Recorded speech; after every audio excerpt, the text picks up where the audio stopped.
दोस्तों नमस्कार। जय हिंद, जय भारत। नाम रमेश सिंह, ठगी पीढ़ी जमाकर्ता परिवार तपदप संगठन एक बार फिर आप लोगों के बीच में। आप लोगों को महापर्व जो दीपावली है इसकी ढेर सारी शुभकामनाएं और बधाई।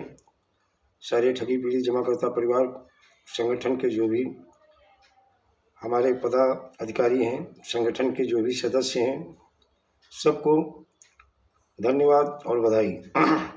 दोस्तों आज फिर आप लोगों के बीच में हमारा एक ही मिशन, एक ही उद्देश्य, एक ही लक्ष्य, एक ही टारगेट है और वो है मिशन भुगतान भारत यात्रा और 15 नवंबर। दोस्तों हर जिले में, प्रदेश में हर जिले में हमारे राष्ट्रीय संयोजक महोदय पूरे भारत भ्रमण कर रहे हैं और हमारा भी कर्तव्य बन रहा है कि जिले जिले जाके जन चेतना, जन जागरण अभियान हमें चलाना है और जिला अधिकारी और पुलिस अधीक्षक इनको बर्ड्स एक्ट यानी the binding of unregulated deposit scheme 2019 की जानकारी देनी है। अगर जानकारी नहीं है तो उन्हें बताना है और इसके तहत ज़्यादा से ज़्यादा प्रार्थना पत्र देने हैं और 15 नवंबर की ज़बरदस्त तैयारी करनी है और ज़्यादा से ज़्यादा संख्या में पहुंचना है। बहुत सारे लोग अभी भी क्वेश्चन करते हैं कि सर बर्ड्स एक्ट के विषय में मैंने काफ़ी आप लोगों को जानकारी दे दी है।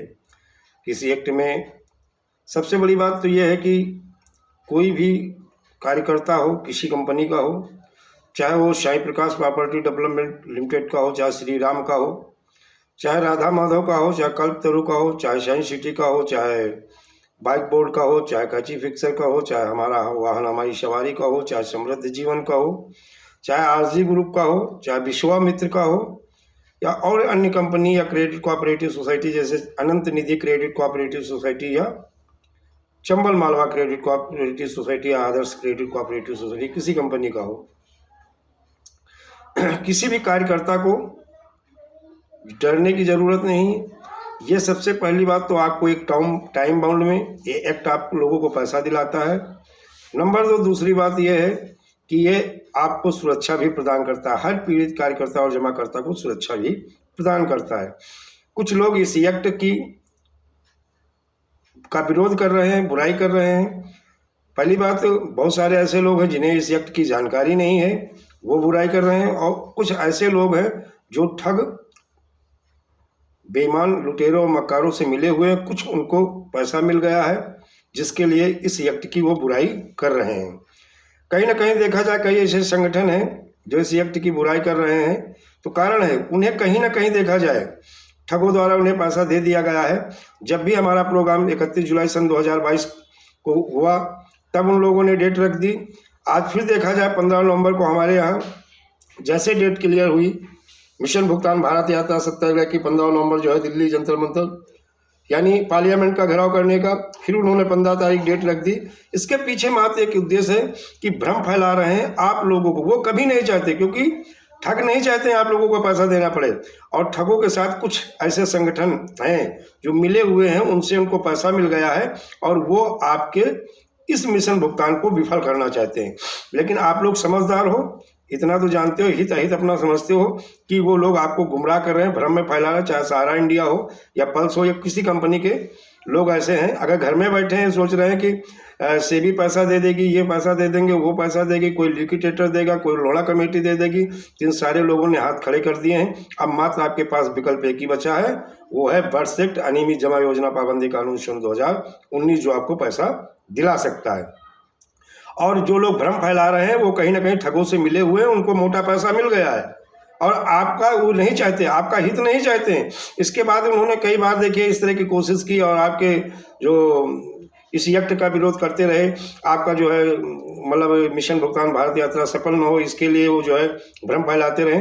आपको भ्रमित होने की जरूरत नहीं है, मात्र आपका ऐसा एक कानून है जो आपको समय सीमा में पैसा दिला सकता है। कुछ लोग कहते हैं सर मान लो मेरी कंपनी की जो देनदारी है वो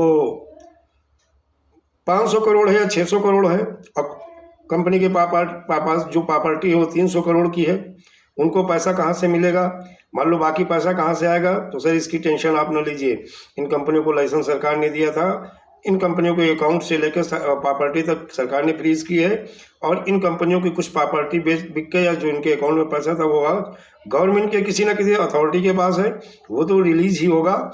और उसके साथ में एक चीज़ और जान लीजिएगा, ऐसा हुआ है और ऐसा आगे भी होगा।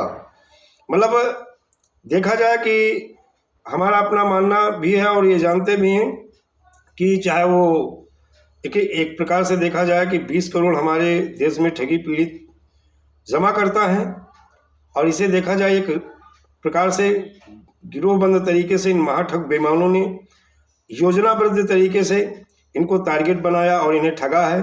और एक प्रकार से देखा जाए लाखों लोग अभी तक आत्महत्या कर चुके हैं, जिसके लिए इसे राष्ट्रीय आपदा घोषित करना होगा सरकार को। और राष्ट्रीय आपदा घोषित करने के बाद एक राहत कोष बना करके अंतरिम राहत आपको दिया जाएगा, पैसा आपका मिलेगा। और ऐसा हुआ है वर्ष 2013 में देखा जाए पश्चिम बंगाल में, मतलब पश्चिम बंगाल जो राज्य है, शारदा चिटफंड घोटाले में फंसे जमाकर्ताओं, मतलब जमाकर्ताओं पीड़ितों को राहत देने के लिए 500 करोड़, यानी देखा जाए 500 करोड़ रुपए का एक विशेष राहत कोष बनाकर पीड़ितों एवं जमाकर्ताओं को अंतरिम राहत प्रदान की गई थी। जब पश्चिम बंगाल में ऐसा हुआ है तो हर जगह ऐसा होगा, क्योंकि आप सभी पीड़ित हो। तो ये राहत कोष बना करके अंतरिम राहत आपको दी जाएगी। और इसी के तर्ज पे हम लोगों की मांग भी है, इसी की तर्ज पे अगर देखा जाए अन्य राज्य हो या केंद्र शासित राज्य हो या भारत सरकार इस विशेष राहत कोष को बना करके देश में वर्तमान समस्त ठगी पीड़ित, यानी समस्त ठगी पीड़ित जमाकर्ताओं के अंतरिम राहत प्रदान करे, ताकि नागरिक आत्मरक्षा और अन्य संकटों से बच सके, अपने नागरिकों को अपराध और अपराधियों से बचाना, अपराध से पीड़ितों का कल्याण करना, नागरिक अधिकार की रक्षा करना, अपराध पीड़ितों को क्षति को पूरा करना, उन्हें मुआवजा देना और उनके रोजगार देकर उन्हें पुनर्वास करना राज्य का कानूनी, नैतिक और राष्ट्रीय कर्तव्य है, जिसकी व्यवस्था हमारे संविधान में भी है, यानी जिसकी व्यवस्था देखा जाए हमारे संविधान में भी है, और ये सरकार की जिम्मेदारी। तो आप लोग टेंशन मत लीजिएगा, पैसा मिलेगा और इसके लिए आपको लड़ाई तो लड़नी पड़ेगी। 15 नवंबर को आप लोग अगर ज़्यादा से ज़्यादा संख्या में पहुंच गए तो मैं पहले भी कह चुका हूं और फिर कह रहा हूं, आप लोगों को इसका लाभ पूरा मिलेगा और वहीं से आपके भुगतान का मार्ग भी खुलेगा।